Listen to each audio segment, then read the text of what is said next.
Good evening, my beautiful people. Welcome to the 10th edition or episode of this podcast, Unscripted. It has been a hectic day for everyone. You know, today is a working day, and I know you are tired, but I believe by now you are relaxing because today's case will be a very, very serious one. Today we have the state government in the studio. Yes, we have the governor himself in the studio. I know you would like to hear from him, right? Stay tuned. Don't go anywhere. Before we continue, I want you to share the Facebook link of Rally TV to your friends and even your enemies, as usual. Yes, we prefer to even have your enemies online. Okay? Don't forget also to share the Gazette News Nigeria, because that's where we give you the latest updates. There's an update that just came in 30 minutes ago from through a press release coming from the same governor. Today we are going to ask questions. And I know you have been waiting for this day. So kindly relax, enjoy, and share our views. Please kindly fill our comment section with your questions. But please give us reasonable questions. Yes, because today, you know, is the government. So you're going to take things more serious. Before I go further, today, let me introduce our guest. Our guest is a youth. Yes, our governor is a youth, right? Our guest is a youth. And he is a barrister by profession. At the same time, he is the mouthpiece of the Adamawa state government. Which is the governor? Yes, the mouthpiece is also the governor.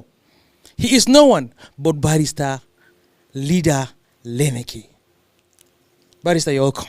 Thank you, Mike. Thank you. Now so I'm much. even confused. I don't know which one to call now. Honorable Commissioner, you're welcome. Thank you, Mike. It's an honor to be with you on the program.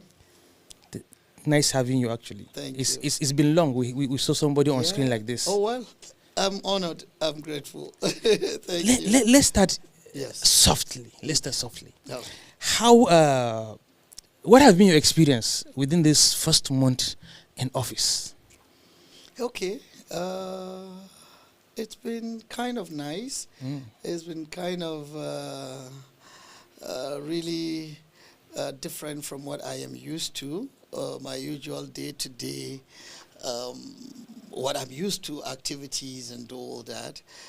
For a while, being a lawyer, life has generally been about the courts, about processes, legal processes, filing, going to court, and all that. And then lately, politics took a better chunk of that time of mine. So I'd also always been around the corridors of politics, corridors of government, running errands and doing the things I do. But this time around, it's a much higher responsibility.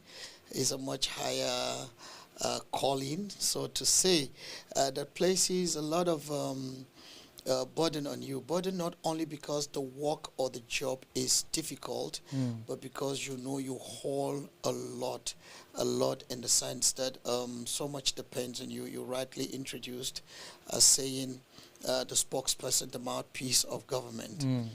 Before now, I could be careless, I could be carefree, I could just do my own thing and catch my phone, you know.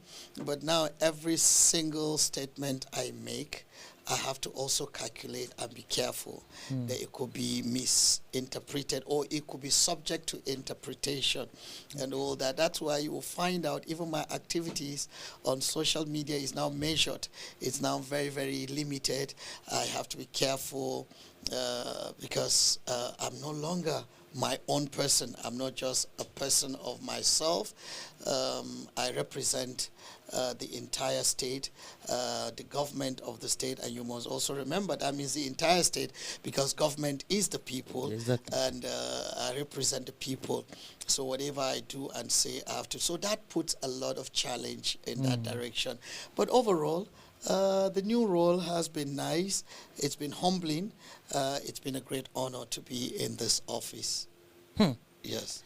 Interestingly, but you forgot the other part. Yes, sir. As an entertainer. Oh, well, that's true. Again, as an entertainer, it also comes with a lot of challenge in that direction too, because now a lot of the people in that constituency, let me put it that way, It's in that jurisdiction, It's no constituency is okay. yes, sir, And they have a large number. very large. Their hopes, aspirations, dreams are all now on you. Their expectations, they expect the space is now going to be opened for them a little more. It's going to be more accommodating to them, more exciting and more entertaining. And I take that too very seriously. I'm not saying I should, or the expectations should not be there. I expect them to expect, but we are also doing our best. I can assure them we'll do our best. The time is short, but notwithstanding, we'll do within the limited or the remaining term of this government, of this administration constitutionally, whatever it is that is remaining, we'll do our best to make sure we deliver on whatever there is we've promised as a government, and that which we can do humanly possible and governmentally possible within the limited resources of government also, because you must understand all of these things come as partly due to availability of resources. And like we all know, human needs and wants are unlimited, but resources are limited. So, but within the limited resources, I'm sure government will do its best. I promise to be their ambassador, to continue to be their ambassador in pushing as much as I can. And let's see how far we go from here. So, dear entertainers, you can hear in our own constituency now we have a member representing us. Yes, sir. All right. Commissioner, when you were confirmed as the Commissioner of Information and Strategy in Adamawa State, during your first meeting, we used to see this press release coming every day that the governor have approved so billions during executive meeting. Yes, sir. What do you think, as a member of the Executive Council and also as the Commissioner, what do you think will surprise people when it comes to decision making that comes out from that government house to the public? Okay, well, decision making is the role of the Executive Council. That is the role the Executive Council is saddled with, to take decisions on behalf of the good people of Adamawa State, even though the Executive Council appointed by the governor as per appointees of the governor, but they together form the Executive Council, and there are approvals, decisions that cannot be made by one person. As per the way government is tailored, as per the way government is made, one person cannot make that decision. So it is expected to be tabled before the Executive Council, and then the Executive Council together should unanimously take this decision. I can assure you, my experience on the council has been very interesting. I didn't know that it was that way also. The very day I was sworn in as commissioner, coincidentally, it was a Wednesday and there was going to be Executive Council. So the moment I was sworn in, I was asked to sit down, and the council started meeting with me. It was at a certain point, the governor now said, okay, I know your family and supporters are outside, so I give you 7 minutes. Those were exactly his words. I give you 7 minutes, go out, snap a picture, do a picture with them, because they might need to just go back. You'll be here for a while, Yes. So I stepped out, had that picture with them, and got back into the meeting. And after the meeting, that was my first baptism of fire. That was my first assignment. The governor announced, the Honorable Commissioner Information will brief the press about what transpired in the Executive Council meeting. Now, that was where I got caught. Perhaps those days when other people used to brief the press, I never took my time to pay attention and to understand what does it mean to brief the press on the decisions, approvals reached or arrived at council. So on that day, I ran quickly to the chief of staff and I said, sir, the governor has asked me to brief the press. What does it take? How is it done? And all of that. He laughed. Well, he told me a few things and said, you are able to do it. Just go ahead. Go ahead and see whatever you do. And I went, and I hoped I delivered on that day.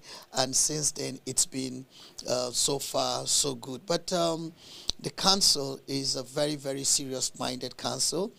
Arguments go on in council. Memos don't just come and pass.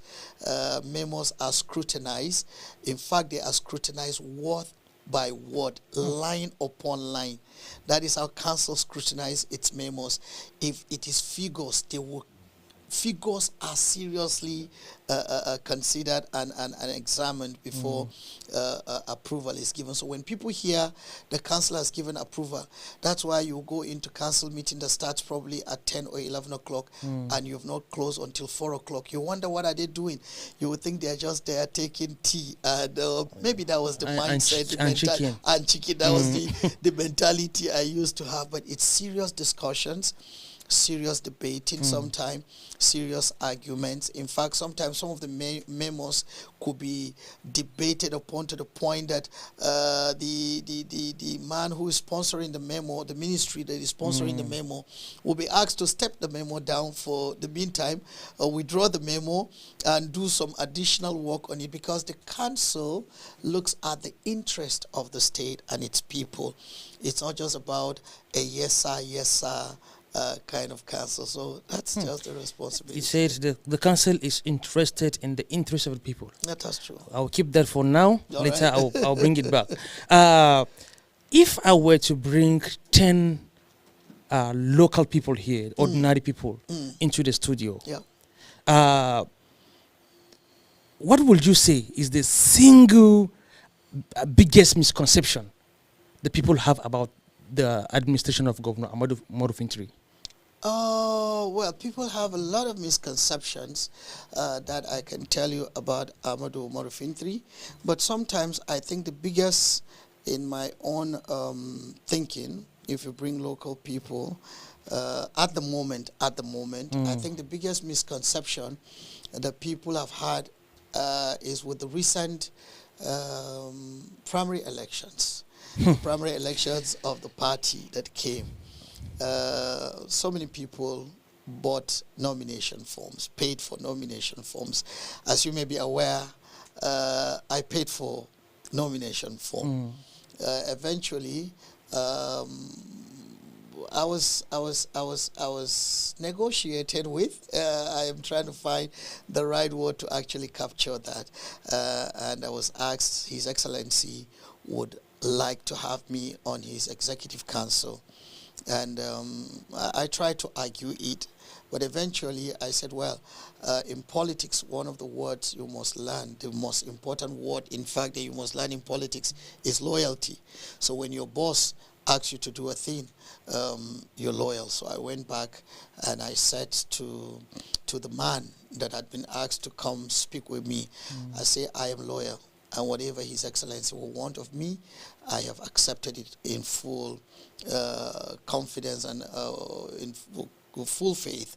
And not even because he's offering anything at all, but that he is my political boss, political mentor, and all that. Whatever he asks, I will do it. Now, eventually, primaries came and they went. People who won, and a whole lot of people lost out of the primaries. And then all hell broke loose. All hell broke loose on our state and on His Excellency. And they were everywhere, every here and there, people talking about why they lost the election. And why they lost was all on the table of His Excellency, the governor. They felt the governor had his own preferred candidate, even when they truly know from the depths of their heart that that was not true, that that was not right. I challenged one of them, being a friend of mine. I called him up on phone and I said to him, you know you're my friend, right? Yes. And you know I'm the Honorable Commissioner, Information and Strategy now. Good. And you know that there are things you say that would just be like you're inviting me, calling me out into the arena to join issues with you, because it is my assignment to defend the government and the administration, not particularly the governor as a person. The governor as a person have his chief press secretary whose responsibility it is to defend him, but I must defend the actions of this government. Where necessary, I will have to explain where explanation needs to be done, convince people, make people understand, create the necessary enlightenment and whatever else there is, So I said to him, but do you truly from your heart of hearts believe that the governor was the one who denied you ticket? I give you an example. There is a particular federal constituency where 29 people took up forms for one position. 29 people had purchased nomination forms, and only one person can win. The rest of the 28 will now blame the governor and say the governor hates all of them 28, and that's why they failed. But I know people being who they are, human beings, we being who we are, will always find a place to ventilate, someone to put the blame on his post, on his doors, and all of that. But do you think they are actually complaining because they didn't win, or because there's injustice in the process? No. I don't think it's about injustice. I think it's simply because they didn't win. Because at the end of the day, this particular story I'm telling you, this particular gentleman friend of mine, when we were done, he actually just said to me, well, the governor is the leader, and therefore as a leader he must take all the blame. Not necessarily because he was responsible directly, which I have tried to explain to him and to challenge him to provide if there's any evidence, and he could not, and he didn't agree and say, well, the governor is the leader, and therefore as the leader he must do everything across the 21 local government areas. So what I am saying is, I think it's not a function of necessarily thinking injustice was done to them, but people being who we are, we just hate losing. We hate losing. But like we continue to say, politics is a game. And in every game, there must be a loser and there must be a winner. That's why even if you come out draw, in football, for example, they'll ask you must play penalty kicks. And you must continue until there's a winner. So there's always going to be a winner. But what if the referee is on the other side? Bias. Oh, well, the referee can be biased. I'm not also taking that away. In this instance, the referee was not the governor. You must remember the committees came from the national level of the party to conduct this process. I don't believe the governor would have single-handedly called each one of them and instructed them on what to do. Of course, the party at the state level had its own interest. The governor, as a leader of the party, also know what is good for the party, what will be good for the party. But I don't believe that the governor hates any member of the party in particular, or the governor will walk against any member of the party directly in particular because he doesn't like him or hates him and all that. I don't believe that. Let's bring it down to the chairmanship election that was held last Saturday. Oh, yes.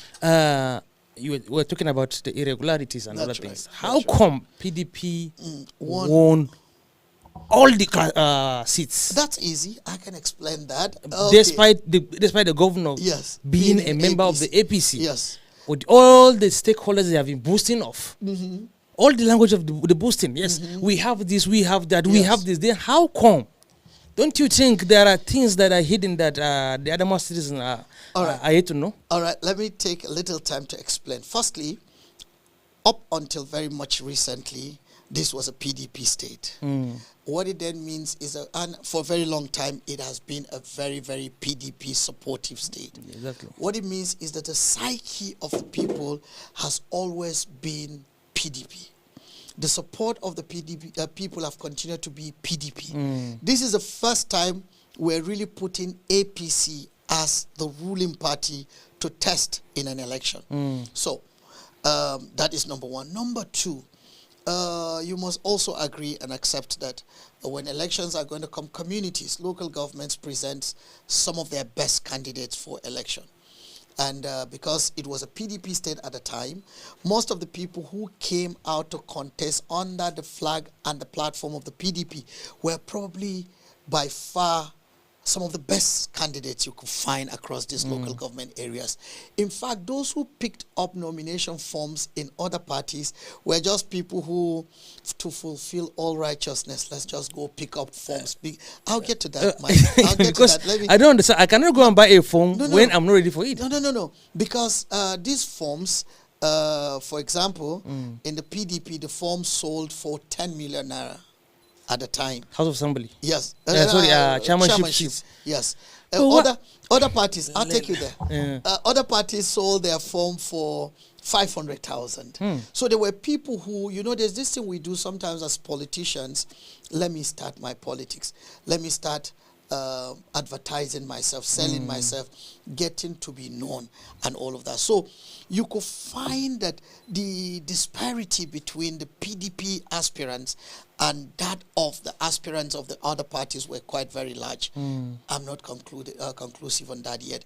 Now, it came to the point when we switched by virtue of what we felt this governor, and the entire government felt will be the right thing to do. Let us fall in, based also on the manifold crisis that was bedeviling the PDP, that continued to wear the PDP out without a solution in sight. We decided it is even better, let us just team up and join the party at the national level, for the good of the state, for the good of its people, and for several other advantages it gives. This governor is finishing his term, he's finishing his tenure, he's leaving. So the interest is not much about him as it is about the people. So we moved to the APC. But of course, the candidates of the PDP who had emerged still remained in the PDP and did not move to the APC. Why? And you talk about loyalty. Why do you think they stayed in PDP? Loyalty is a personal understanding. So do you mean to tell me that when we moved to the PDP, there were a lot of people who refused. I mean, the APC, there were a lot of people who refused, but not necessarily out of disloyalty. There were some of them who felt there's still light at the end of the tunnel. The PDP was going to get through with its challenges. The PDP was going to pull through, was going to weather the storm. Things were going to get better. And we thought, we still think that the PDP is still in a very bad shape and situation. But let me tell you another thing that helped them. When the period for the elections were approaching and campaigns started, for some reason, the PDP doubled up. Maybe knowing now that they're in the opposition and not the ruling party. They did a great job, and I'm sure you can attest to that. They went around campaigning like what we used to do when we were in the PDP also. Local government by local government. The candidates of the PDP for the governorship and all other elective offices gathered their people, their support, and they campaigned local government by local government. In some instances, they even went to ward levels. But the APC, perhaps because we're still doing a mop-up process, a house cleaning process, were unable to do that kind of campaign. So they had still endeared themselves to the people. I am still not convinced with this. No. Why I'm saying this is, okay. During the primaries for the APC, yes, the entire primaries, yes, you have done a lot of campaign. You have done a lot of campaign for candidates to emerge. Which of the primaries now? From the Senate, the House of Representatives, primaries House of Assembly. Yes. Which means you have been to the roots. Oh, those campaigns were done by individuals. The party does not itself campaign for primary election. It is the individuals that are supposed to campaign. Now that we have our candidates, before now they were aspirants under the party. So everybody will go to canvass for votes. So we'll go to canvass for support. Okay, let me fall before you continue. Our candidates, they are now properties of the party, and the party will campaign for them. Barrister, yes, stop using the low terms on me. Okay. What I'm saying is, yes. These candidates, they were aspirants, right? Which means they have campaigned within their locality. Yes, they have. Under APC. That's true. You get my point? Which means they have reached different cronies. Their campaign was for themselves and not for local government chairman. I understand. Candidates. Yes. Now you have pushed for registration of membership in APC. Yes. Right? Yes. And which means, and they said Adamawa has the highest registered members. That's true. That is what they said. That's true. Now, despite all these numbers, you want to tell me how come did PDP came and outshine APC from every council. No, did not outshine. PDP had always shined before now. PDP had always been the party. So are you predicting that now in 2027, there's high possibility that APC might not scale through? No, that's not what I'm saying. That's not what I'm saying. As far as Adamawa State is concerned, PDP had been the dominant party. It's been the household name in our politics in Adamawa until just a few months ago. That's what I'm telling you. And then what I'm saying also is that the APC, for some reasons, in fact, I have reasons, I have information, even though unverified, that it went to the point that the APC as a party had actually, our party, had actually asked its candidates in the election to even withdraw, that the APC was not going into the election. So that's part of the reason why the APC did not even push for any of this. But, well, some still went, some still. That's why you'll find even the APC candidates are congratulating the PDP candidates. They knew that the process was free and fair, even though you could say there was voter apathy. A lot of people didn't turn out as what we see during national elections and all of that, which is also often characteristics of local government, local council election. You'll find the voter apathy, the interest is not as high as when it is national elections. So, but with that, I mean, so far so good. I'm sure you've not been hearing too much rancor and question on the communities are somehow on a low tone now. Yes. Nobody is talking about the outcome. Nobody, and we are even concerned because we didn't see reactions, which means, is it that the whole community agreed that PDP should be in charge, or what? Let's talk about PDP. All right. The executive governor migrated to APC. Yeah. On the terms of the party is not stable, which means the PDP is not stable. Don't you predict any shift from the PDP to APC within these 21 local governments? I mean, for the chairman, looking at now, I'm just saying because the chairman shifting. Yes, the chairman shifting because there's high possibility. Yeah, there's high possibility based on what people are even saying on the street. There's high possibility that they allow them to win the election because they'll be migrating back to the APC.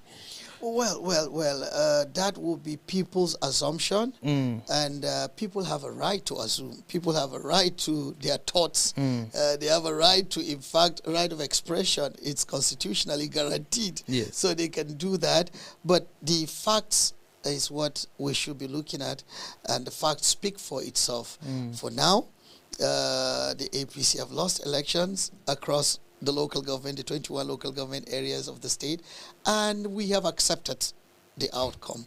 We've congratulated those who won. They are in the PDP. What may happen or may not happen is something I do not want to preempt. I'm not in a position to preempt them.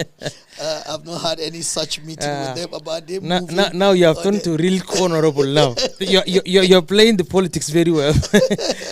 No, but actually, this is what is happening on the street. This is what people are saying. But there's high possibility of migrating. Reason why is during the APC internal elections. Yes. There has been rantings online. We don't agree. This is theft. We don't want this person, but he was imposed on us. Imposition terminologies has been viral. But this time around, everybody was mute. And even APC are busy congratulating. It's more like there's something fishy. No, something good. Everything went well and everybody could see it. It was clear. It was crystal clear. And everybody agrees with it that there are no shadows, there are no dark corners to it. And because it is clear, we'll accept it. And for those who have complained about losing election, whether there were preferred candidates that were anointed. Now, again, let me just emphasize this, Mike. By the 2026 Electoral Act as amended, two possibilities or two processes, two ways through which candidates can emerge. And it is said either through direct primaries or through consensus. And if probably in other places consensus was adopted as the process, consensus will have to be between the stakeholders, major stakeholders of the party. And if they agree and somebody feels that did not sit well with him, Well, he has a right to ventilate, and that is why we always say the courts are also there for people to go. That is the arbiter, the last arbiter of the common man, of the masses. You can come, and there are people who have gone to court to challenge whatever the process is. And I think that is the right thing to do, the right way to go, rather than heat up the polity by all kinds of live videos on social media, by all kinds of accusations, assumptions, and all that. The people began to spray rumor, propaganda. The people began to spray. But do you usually believe all this propaganda? No, they are. Mike, in every contest, there must be a winner and there must Yes, be a loser. but the problem now is during the election, Those same there people, were if they had videos. won- There were videos going around What on did social the media videos say? What did of the videos- irregularities that was going on. What were the irregularities? I that was people lied- watching one that that- people are counting.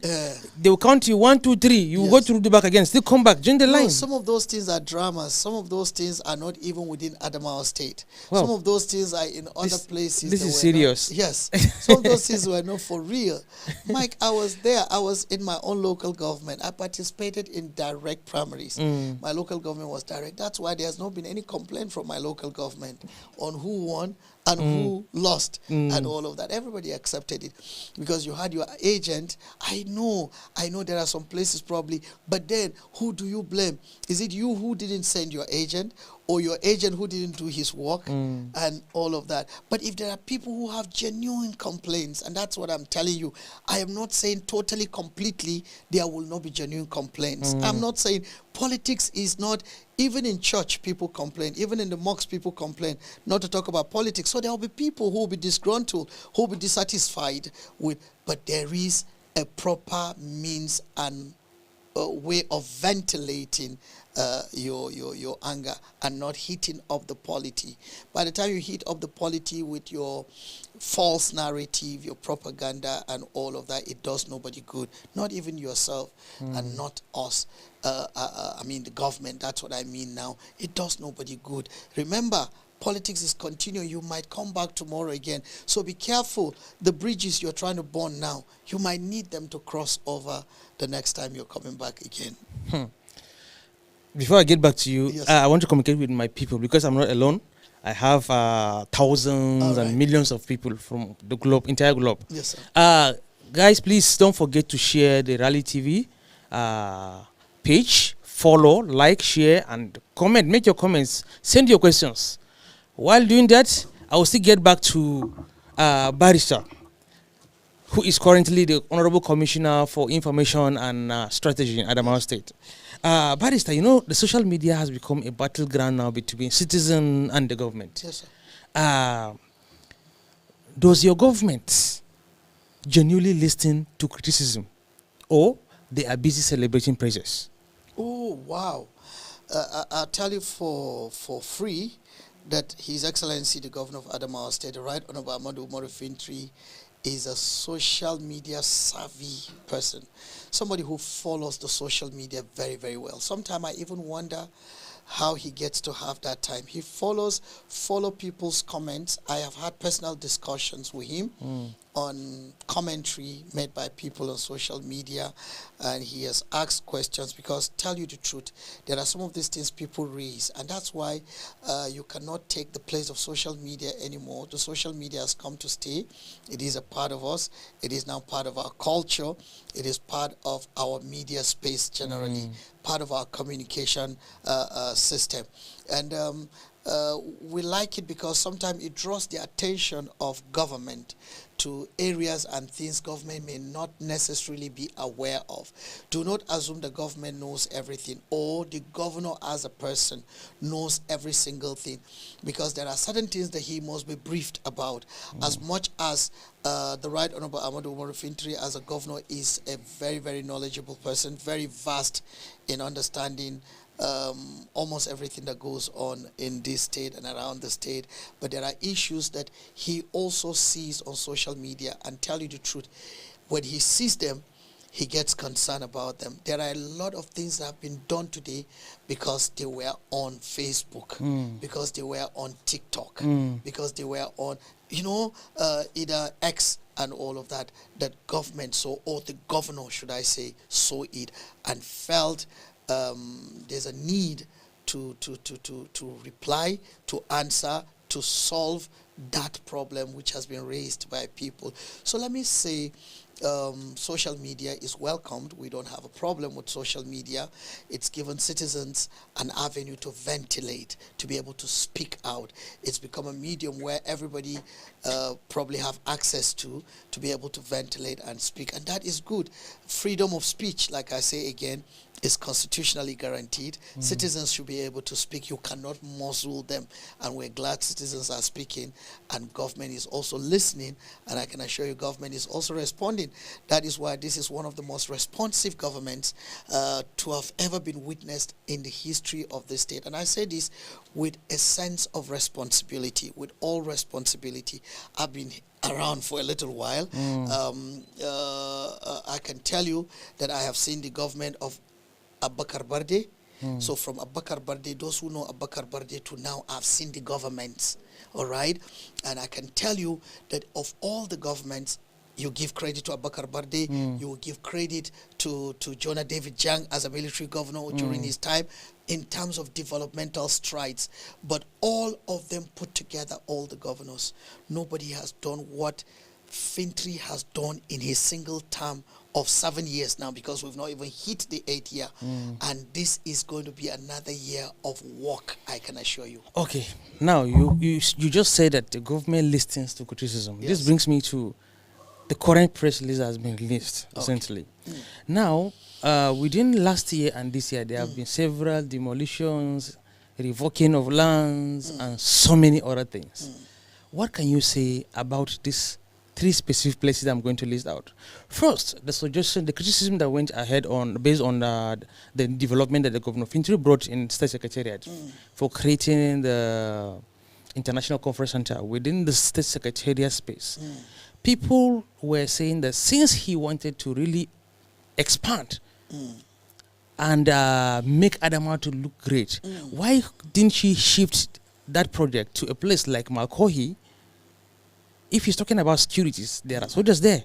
Why can't they deploy police posts in all these locations? That is one. Second of all is the hospital. That is currently under construction around that state locus area. The former place called Forest, right? So many shops were destroyed in that place, were demolished. That's right. They were demolished in that space. And people till now have been receiving questions that why don't we talk about issues like this? Why don't we talk about things like this? Is there any plan for compensation? Okay. Or the government just gave them a deaf ear? Okay. That's another thing. Now, coming back, and the recent one now, which is the latest press release that I just got maybe an hour ago, saying that all houses within the stadium area should be all demolished. And these people have even came to the government house and cried. I saw old people, I saw young people, even children came and cried in front of the government house gate. So I don't understand, sir. All right, give me time to answer these questions. And Mike, I will answer this question with full, total sense of responsibility and respect to all the people that are affected by this. I am going to answer it not as a politician, but as somebody who has a sense of empathy, empathizes with people and what has befallen them. But then I'll also put the facts straight so that the public knows and the public understands. And before I answer, let me start with the demolition, that's taking place. Before I come to the hospital project that's going on around state locals, I come to International Conference Center and all of that. Let me start with the one that affects the people and their homes, families directly, with a sense of responsibility also. I will start with an example. During the Boni Haruna administration, and I was old enough. In fact, Boni Haruna wanted to give me an appointment that I turned down. So to tell you that I knew everything that took place during the Boni Haruna administration. When Boni Haruna was was becoming governor, I was graduating university. So you understand, 1999. So Boni Haruna found out there's a new developing place. His Excellency now thought people had distorted, was told people had distorted the original plan for Sabon Pegi in Yola town around Shagari and all of that. And as difficult, because most of the people around there at a point where people who were retiring, and out of their retirement small benefits, they could afford to buy a small piece of land, build there. And then people who were selling these lands had distorted the plan and are sold indiscriminately. And people were warned, don't buy land along this path, along these areas, because some of them are waterways, some of them are, and people being who they are stubbornly still bought. One day, the governor approved for demolition of houses that were against the master plan of that area or the plan of the urban and regional planning, especially those that affected the waterways. And a lot of demolition was done. There was a lot of complaint, a lot of outcry, uproar, and all of that against the government. That demolition eventually gave place when the Nyako government came to construct the roads around Shagari. They were able to construct the major drainages, the big drainages that carried a lot of water around that area. But you and I were still here last year when you saw what floods ravaged that area. Just come to think of it, if that demolition was not done, government had not even created those drainages, would have been probably worse and more devastating than that. So if you look at certain things that government does, and this is not just Boni Haruna example, I can also tell you, I was old enough in the early 1980s during the military when Yola was majorly Nasarawo areas, Demsawo, Shunko areas, Dobeli, and all of that. And how during Jang, whenever it rains in Yola, Yola becomes flooded, and for hours rain waters were just all over our roads until, except for a few places that were a little bit up, until after a while the waters would drain gradually. There were demolitions, so we can open up waterways so that rainwater can be able to pass freely. And that's why today Nasarawa, Demsawo, Dobeli areas, Shunko are now very good places to live in, even during the rains and all of that. So this time around, it is not about the rains, it is about the stadium. And that land itself generally had been reserved for government development in terms of sporting facilities. The stadium is not just about Stadium 1, it's a sporting complex that has everything from swimming pools, handball courts, badminton courts, table tennis, basketball courts, and all that, to football, to the main stadium and all that. People now began to encroach into that land. Over the years, they were warned. I'll tell you for free, Mike, none of those people have a certificate of occupancy, except for two people.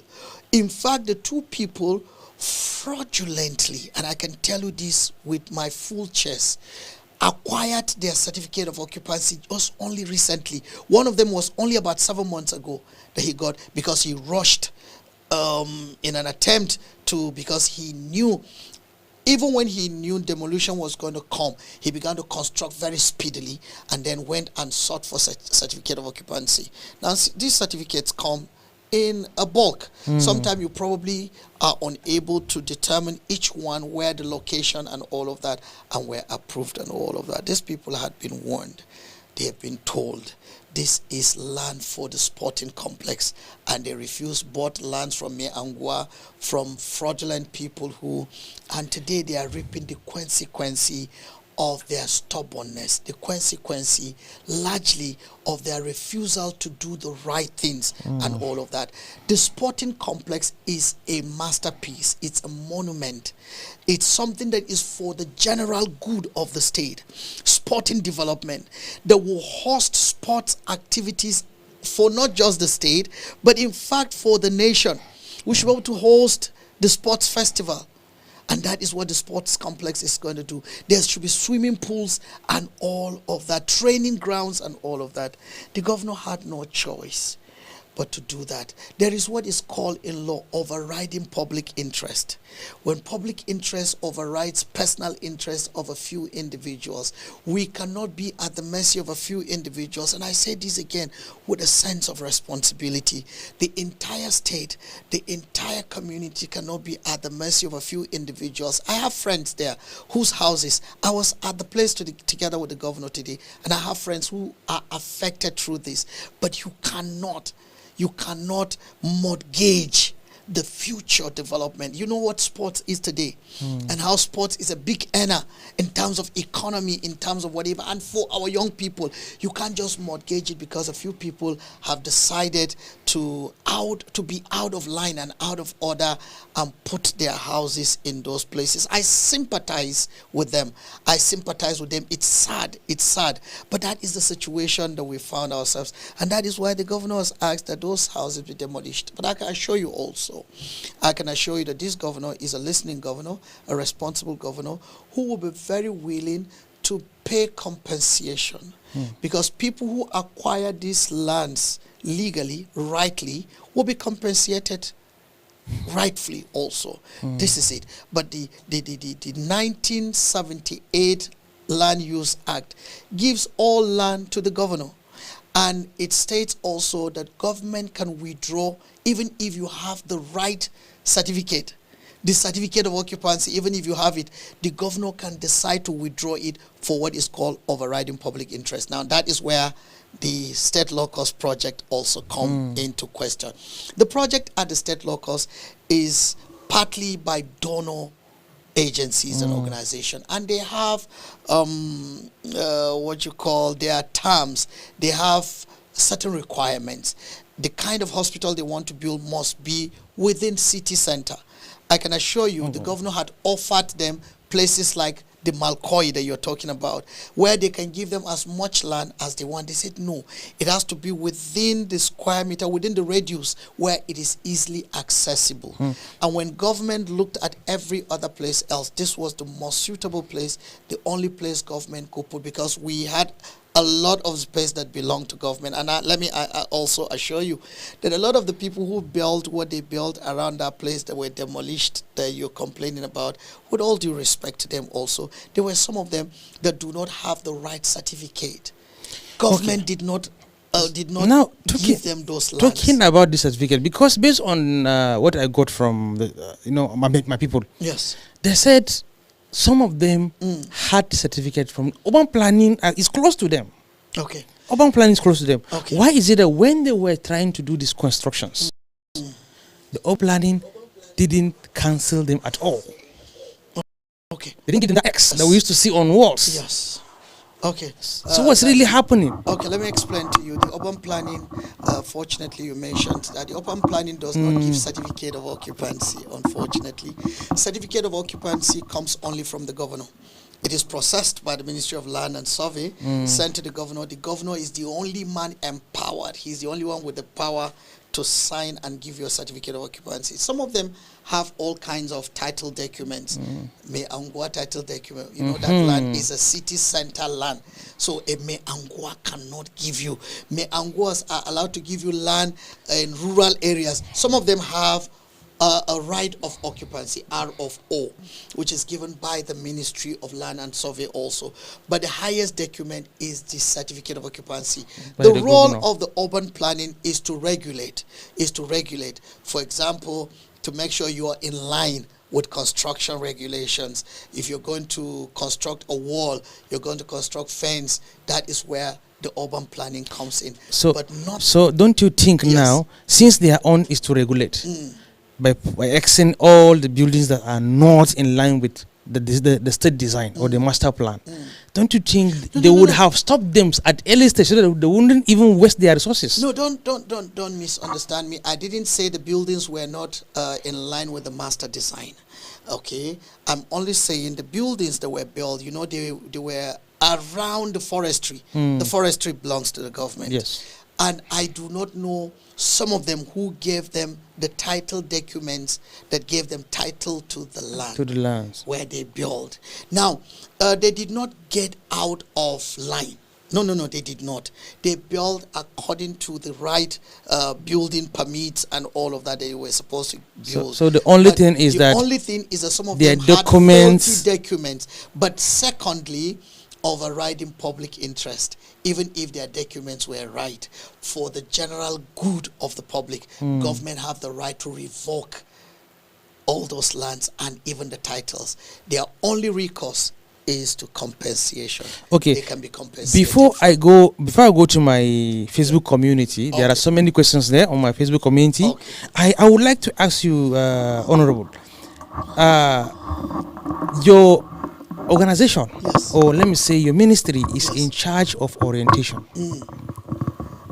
And these people that you are talking about are mostly people from remote communities that were pursued yes, by the activities of the insurgents. That is why they said, okay, since we have our small chicken change in the bank, let's try and see if you can buy a land.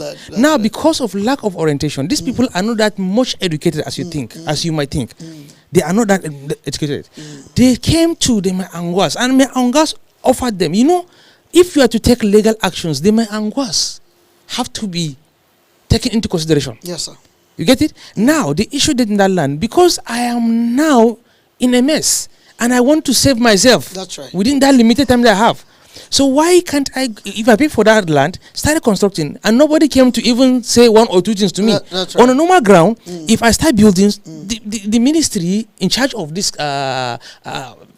building and all this surveying and all this now, supposed to have come and check the space. No, this structure is not over here. Who gave you this structure? If you said me Angwa, now this one is not government plan. Okay, Mike, let me answer that. Let me answer that quickly. The current demolition that is taking place around the stadium, the warning was made since 2014. It's not like it's something that just happened yesterday. Now, even before 2014, those who were not supposed to be there were told, this land, whoever is selling it to you is just fraud. But this land belongs to government. My question is, who told them? Stubbornly. No. The urban and regional planning do their work. They are always doing their work. They are always putting mark. I am sure you have seen where they have marked severally, and yet people continued their project. That was exactly the situation that was happening. This current situation since 2014, some of them were told, but they kept building with the understanding that it will get to the point government will have no choice but leave us. But then let me also say this. His Excellency, in his benevolence, has decided, and that narrative about insurgency, people, insurgency displaced people, retired people around the place, that's not true. No, I don't want to go on naming names, but if I tell you the names of the people that are there, their positions in life, in government, and all of that, some of them who have built. In fact, but some of them are just retired. Let me tell you the truth. Some of them are big people who have built, I told you, my friends are involved, who have built houses for rent around that place. It's not even, it is people, some of them even in government, let me tell you the truth, even in government, who have built houses for rentage. So now the people who are suffering are the tenants, let me put it that way, because they have to be displayed to find somewhere. But I will say also that His Excellency right today, in his benevolence, has decided that whoever among those people that want a land, there will be a new allocation by government. Government will give them new allocation along other areas. I'm sure one of the areas is along the Malkoi zone, where the town is now opening because of the chalk nature. And that brings me to one of the questions I didn't answer about the International Conference Center. In fairness to the governor, Malkoi, the housing estate, the road project alone is good enough to open up that area. The International Conference Center did not have to go there for it to open that area. Remember, the State Secretary have a lot of space. Why should we just leave this bush? When Governor Murtala Nyako came into power, the federal Court of Appeal. The Court of Appeal wanted space for Court of Appeal. What happened? There was so much space in the State Secretariat. Why should we just leave it to bushes and we have to do a lot to keep controlling and keep cutting bushes? Nyako gave them this side for the Court of Appeal. And this time around, government wants to build the International Conference Center. Do you know what the International Conference Center is all about? It's not just about one big giant hall. It's about different kinds of other adjoining halls that will hold all kinds of government meetings, all kinds of government conferences, all kinds of government seminars, all kinds of government activities. That is why the bulk of government and governance take place within the secretariat, within the town. So it's also for ease of access, ease of movement, ease of getting to this place. And that's why we're using that. It did not obstruct anything, did not take anything away. In fact, did not demolish anything in that place. The building that was close to that place that was housing the Bureau for Public Procurement. Of course, the Bureau for Public Procurement were already constructing their main office before this time. So that project did not obstruct or demolish or cancel anything at all. And you give the governor credit for what he is doing with the Malkoy, opening up an entire new part of the city. The road project alone is monumental, is massive. And then, of course, the 1,000 housing unit that is there. That's why everybody's attention is now going to Malkoy. Even me, I'm going to that area. Okay. Are you aware of the allegation Yes. that so many lands were revoked in the name of the governor? And for now, no specified works or no specified projects are being allocated to those. Revoked in the name of the governor. I need to understand that question very well. Like somebody else revoked it and claimed it is the governor. Some lands that have been allocated to people, Yes, more sir. especially people within the real estate business. Okay. Yes. While selling to clients, there have been complaints that this land have been revoked from them, that they will be allocated to another new land, that the governor will use it for something that will benefit the people. Okay. So I understand the question. I celebrate the people in the real estate industry in the state. They're doing a massive, beautiful job. They're opening, making housing easy, land acquisition easy for a lot of people, and I doff my heart for them. I have a lot of friends in that industry, a lot of friends within that industry. But truth be told, again, some of those lands belong to Meanguas again, and there are those that belong to the state government.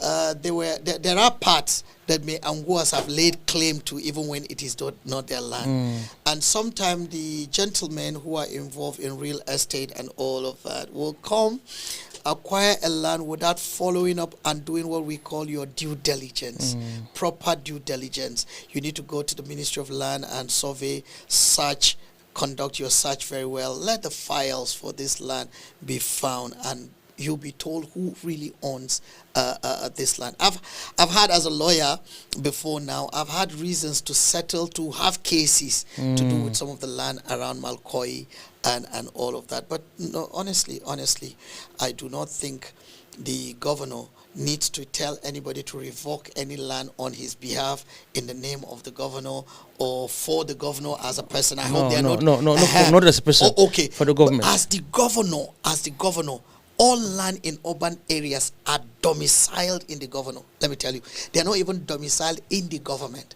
All land in the urban areas, by the law of Nigeria, the 1978 Land Use Act, are in the hands of the governor. The governor owns every land in urban areas. So if he wants to revoke it, he can just say, I'm withdrawing approval, or I'm revoking this land and all. He doesn't even need to tell anybody. So I know there are a lot of fraud people going out there and doing all kinds of things also.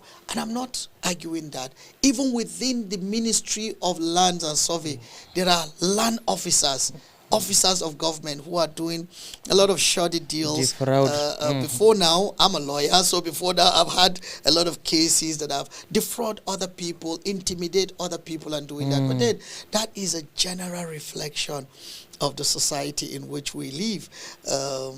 People take advantage of other people unduly. People take advantage of other people's ignorance. People take advantage of other people's weakness, which is sad, which is unfortunate, because you feel you're stronger, you have some power in government, in governance, or whatever some say, and all of that. You now try to overpower other people, innocent people, some of them unlettered people who don't even know documents and can't interpret.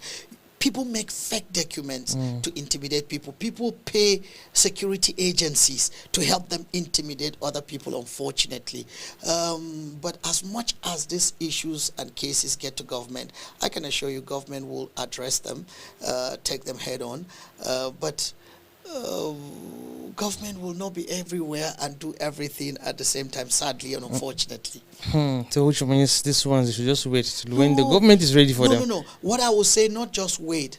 Always make sure you take up your matters before the courts. The courts are there. The courts are there to be the arbiter of the last arbiter of the masses, of the common man. Is the place where you find hope. So if you feel intimidated, you feel your rights are being trampled upon, you feel somebody is trying to take away what is rightfully yours, what you've sweated for, please seek justice from the courts. Seek justice. If you need to do petition, even the House of Assembly, a lot of people don't understand, don't know you can do that. You can petition the House of Assembly and say this is what is happening to you and all that, and I can assure you the House of Assembly will take it up. In case you don't want to go to court because you have to pay lawyers and all of that, petition the House of Assembly, and your case will be. That's why the house is a people's house. Okay, Honorable Commissioner. Yes. Like I used to say, I'm not alone. I have my community on Facebook, That's and right. today, Seth, we have even surpassed the 1 hour.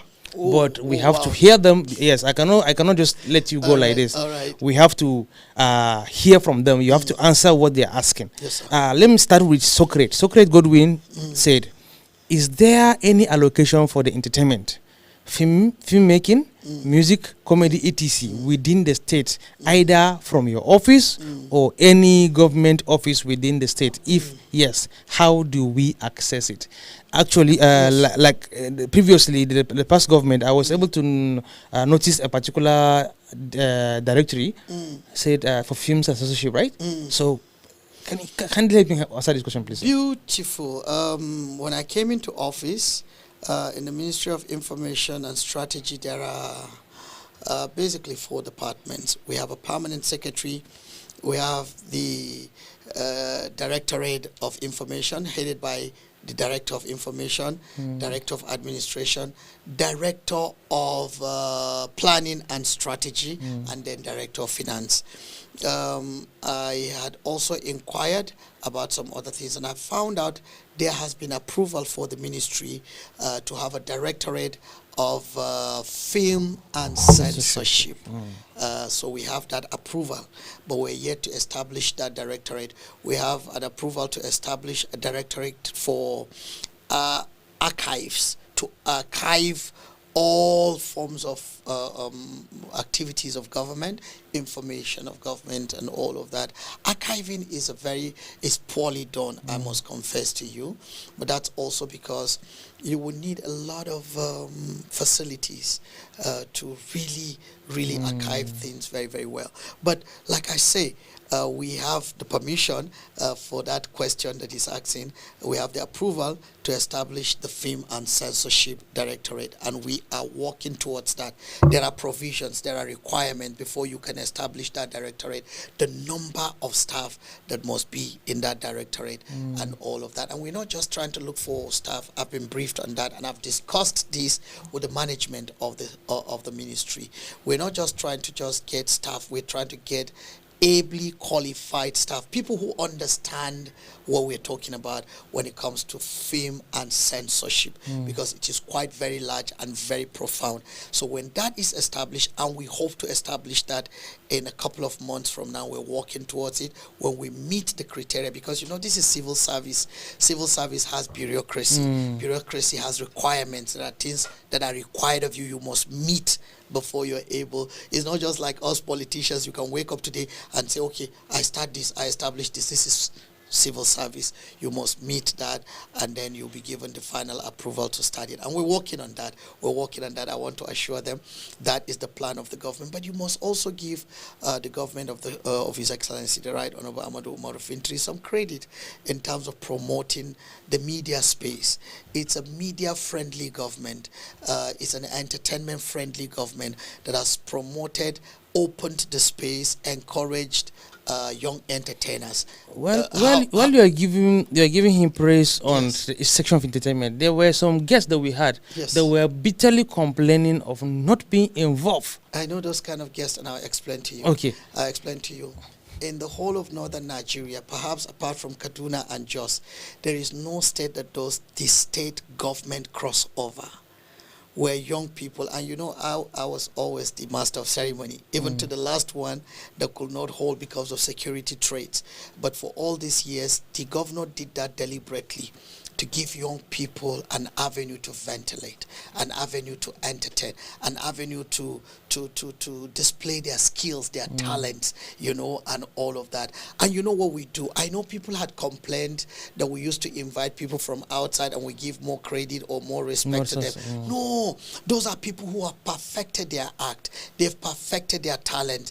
What we do is to bring them to challenge our own young people to also learn from them to perfect. That's why from the very beginning we'll bring all of our young people, and in all honesty, if you're going to be fair to us and to me as a person who MC this, we will come even on the night of the program. We're still taking names of people who want to go on stage, even when we shouldn't ordinarily take their names, because we'll announce to them, everybody who wants to be to be on that stage to entertain, we have a deadline on when to submit your whatever. But some people will even come that night and we'll still put them up on that stage, only because we want to encourage them, only because we want to help them ventilate, have a space also, and feel a part of it and feel like they are citizens and all of that. Apart from that, you know, the governor always hosts the end of year gala night and dinner at the government house, where we've also taken time to get to entertain. Actually, most of us are not aware of that.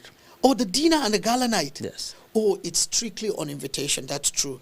It's strictly on invitation. But the entertainers will always, it's mostly about the cultural entertainment, but we've also invited the young upcoming talents, the Tino, Martino, El Casino, the Mickey, the Viper, them, and name them in that group and all of that. Michelle, that was why we raised people like Michelle, people like Nafi, and all of that. You know, so what I am calling on them is that just keep doing what you do. Keep perfecting your act.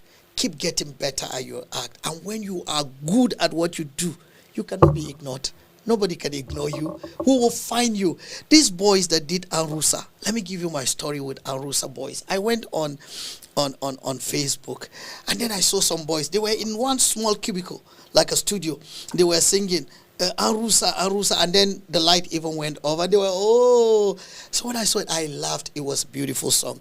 And I asked somebody, it was Ahmed Abba. I asked him, can you find me these boys wherever? And he found them. I did not introduce these boys anywhere until one day, government and the governor was having a program in the banquet hall of the government house, and I asked them to come. They came shabbily dressed. You wouldn't assume anything of them. Some of them were wearing the trouser that was for a jumper and on a t-shirt. Some of them, they were just shabby in sleepers. That was how they came into the government house. In fact, before I brought them on stage, I was a little bit apprehensive and unsure how the governor will react to that. But I say, Your Excellency, these boys are a bunch of talent as far as I'm concerned. One girl among them. And I met them on Facebook. I don't know them personally, but I think they have done a good act. And today, I want to bring them before you, and I want them to... And I introduced them, and they started. The governor was sitting and was looking. I'm sure he was not sure, what is this? Then gradually, he started to loosen up. Gradually, his wife, you know her, the first lady, loves to smile, and she was just all laughter. And before he realized, I noticed the governor was shaking his head. And before those kids left that night, the gifts they got alone was over 1.5 million naira. That I can tell you for a fact. I'm sure some of them may probably be listening to me. Over 1.5 million naira what they got that night alone. They began to get money. We began to feature them in so many programs of government. They began to get money, began to change their costumes, their wardrobe. They began to look good, began to go places. They were going to Abuja. All of a sudden, I saw them in Abuja. I saw them in Jalingo, and they were doing well. Then all of a sudden, all hell broke loose. Those boys started fighting within themselves. Now, somebody will now blame the government. The government did not encourage them. I invited them on 2 different occasions. I met different levels. What's wrong with you people? Because one day we went to a program, it's a campaign program in Shelley, and the governor called me. And the governor asked me, what's happening? And why is this boy? Because all of a sudden the rest had left, only one. And then he got a new person, and only 2 of them were coming to sing. He said, what happened to them? I called them. I said, you see, the governor is also asking. One left and said he felt the other one was feeling he's the owner of the group. Everybody wanted to find money. Everybody wanted to make money and all of that. So these are some of the problems we have with our entertainers and the entertainment industry. No patience. No, just be a little bit patient. Develop your act I'm just mute here listening to what you're saying. Before. Okay, yes. Reference to the dinner night. Okay, yeah, I can. Okay, yes. That's the gala night. Yes, that's the gala night I'm talking about. It is a beautiful program. Yes. Why is it that we're not aware of this gala night? This is a yearly gala night, and this last one was the 4th in a row. This is the 4th year we're doing this gala night. We bring that's El Sax on yes, okay. That's El Sax. Of course, that is your camera, the only game in town. All right, that's beautiful. Yes. We can see more of our people on board. Every year. This is the 4th year we had done that. Every year, and that will be before Christmas, and then the crossover concert at the bridge. Yes. Okay. Yes. All right. There's another question coming from Abraham Makamadan Gawono. Oh. He said, congratulations, Honorable Commissioner. Abraham is sending from Canada. I know him. Oh, well, that's nice. For those of us who are not residents in Yola or Adamawa State, we have been following and appreciating the efforts of the Governor Fintri's administration. The numerous development projects undertaken across the state have brought Adamawa into the spotlight, and we are proud of these achievements as citizens of the state. However, yes, I like the however. Yes, with less than 1 year remaining in the administration's tenure, what assurance can the government provide that the ongoing projects will be completed before the end of Governor Fintri's administration? Even I had that in mind. Thank you. And thank God Abraham asked the same question. Thank you, Abraham. I hope you're doing well in Canada with your wife and family. Good question. Great question. We've known the person and the pedigree of His Excellency, the Right Honorable Amadou Umaru Fintri, when it comes to projects. He is not called the projects master for no reason. There must be a reason why they call him the projects master. There must be a reason why they call him the architect and builder of the new Adamawa of our dreams. The man does not start a project and leaves it uncompleted. That is an assurance I can bet. You can take it to the bank, that assurance I'm giving. In fact, it is the culture of His Excellency, the Right Honorable Amadou Umaru Fintri, to award a contract and have a time limit to that contract. Let me tell you about the stadium contract that we went to today.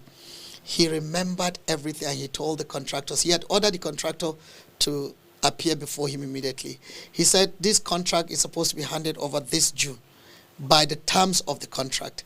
Now, he was even reminded by the Honorable Commissioner of Youth and Sports, who told him, no, we actually later expanded the contract for them. We added other parts of the contract, and that also gave them an additional 5 months for completion. Maybe that is why they're working within. But the governor still insisted the contractor must come and tell him when this stadium will be finished and handed over. That is the kind of man he is. He does not give a contract without the time limit on which contract must be completed and handed over. So I can assure you for free that these contracts will be done. All of these contracts, this government will not leave an unfinished contract. Okay. It will not leave an uncompleted contract. Though the time is not on our side, Yes, you are sir. talking about the project master of projects and also the bank road has no pedestrian bridge. Let me use that term. No pedestrian bridge, and the citizens have been criticizing the government or the on that. Yes. What is the plan? Because the truth is that lane, based on the information we received, have taken lives. That's true.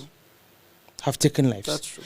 Yesterday, I was passing through that lane. I saw a pregnant woman trying to cross that barricades. I felt, but in my mind, I was like, how can she do it? I wanted to even drop from the keke that I was riding in, so that we can support her to carry her up and take her to the other lane. That's right. But apart from her, at least she can cross. What about the other people that cannot cross? So what is the plan of the government towards this? You know, the original contract, when government gave that contract, was to construct 2 flyovers, one at the police roundabout and the other at the market junction. So when those flyovers were constructed at first, there was adequate plan.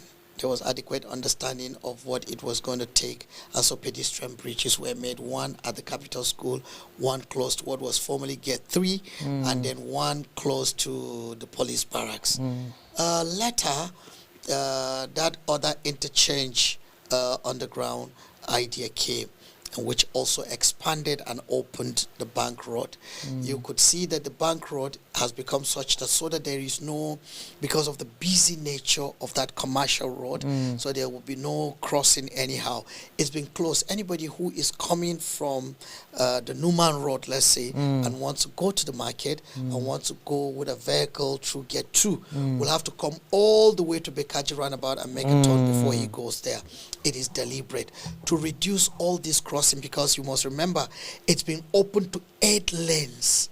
8 lanes is very, very wide. And because of the wideness of the road, people, younger people, pregnant women, like you say, and older people who may not be able to cross in the kind of haste. And in fact, crossing in a haste is also dangerous on the road. You may fall and all of that. Government decided that entire place should be barricaded.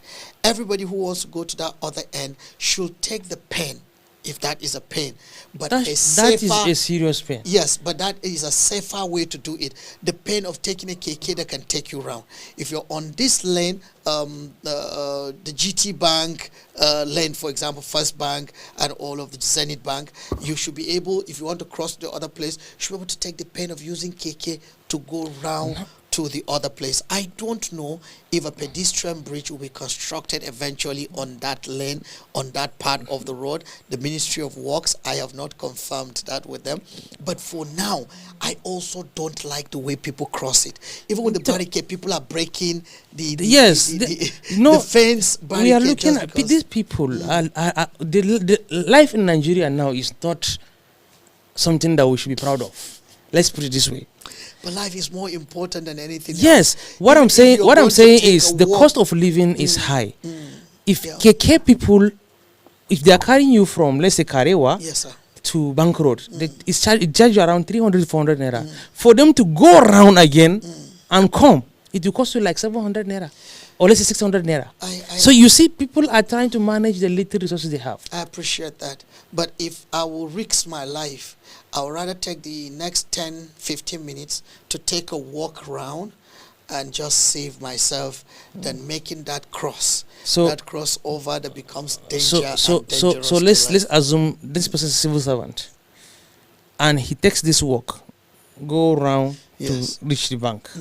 He is tired already, and he was to just finish a small errand in the bank and decide to go back to office and complete this work. He has only exercised. He has only exercised. You call that exercise, sir? And that is good for your heart rate. You call this exercise?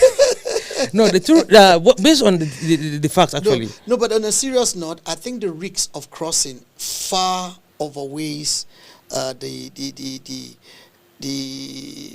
trouble of making a round or paying 200 naira for KK to make you and turn you around to go. I think the time is not on our side. Yes. We will have to invite you someday for this topic alone. All right. So on this, I still want to go to my Facebook people. Okay. Even though these ones are trying to compliment you, they say what a learned man. That is Gideon Elkanah. He said, what a learned man, full of potential. Just a compliment. I love your good command in English, sir. Thank you. That's from Gideon. Then Gaius Sunday Jakes. We should have this man as a governor of Adamawa State sometime in the future. Oh, wow. Yes, this is Gaius Sunday Jakes saying. So which means he is impressed by what you said. Thank you. There's the last one.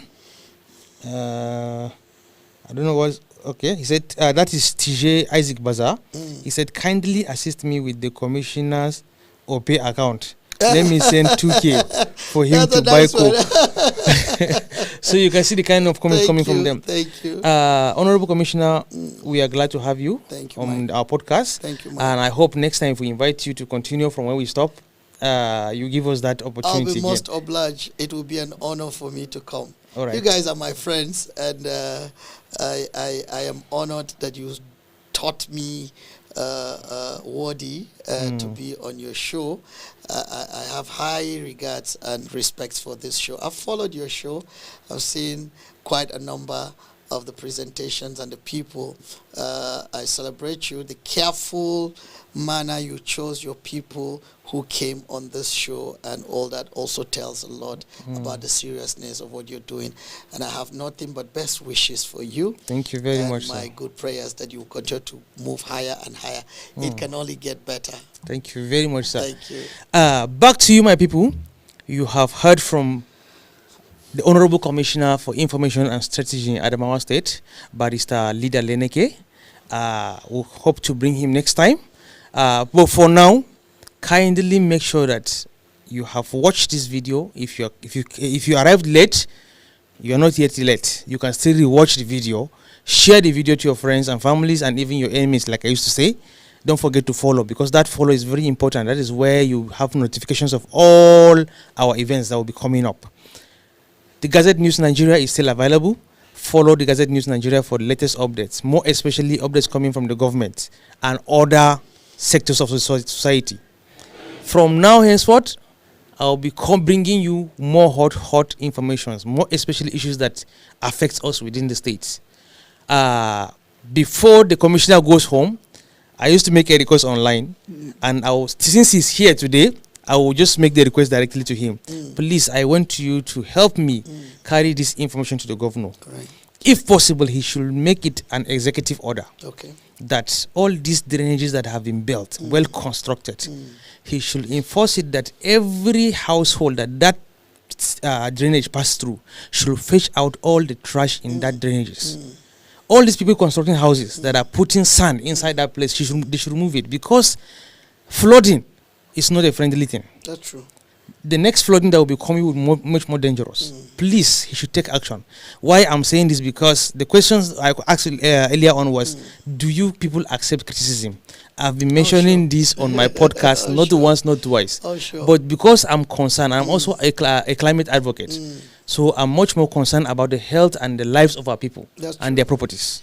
Thank you very much. I can assure you, during the council meeting where I was, my first council meeting with them, in fact, this issue was raised. This issue, we are anticipating the rainy season and the possibility of another downpour that might cause the flooding and all that. And one of the things that the Ministry of Environment has been instructed to do, and the Ministry of Information is also on that, is to create the necessary awareness, enlightenment that will enlighten the people. We said these are avoidable things, situations. So just like you rightly mentioned, government has constructed drainage. Mike, you'll be surprised to find out that some people, those drainages are their dust, their dump Exactly. sites. That's where they come to dump their waste. I went to about 3 different places. You know, I used to go around. Yes. I was in a Yulde party. I was terribly sad. They already covered the place, and also sand. Actually, you know, when the flood is coming, it comes with sand. So some of the drainages are filled with sand, more especially within Karewa. That's true. Yes. So some of them plants have already grown inside the drainages. That's true. So please, let it be an executive order so that there will be enforcement. We're glad, as a government, on behalf of government, we're glad to have people like you and your medium where you're also using and taking the opportunity to bring about the enlightenment, desensitization that people need to know on issues like this. If all of us play our part, everybody plays a role as small as you can, as much as possible, it will save a lot. It will save us quite much, and we will all be better for it. We'll all be glad that we did. All right. Thank you very much, sir. And for you, my people, good night.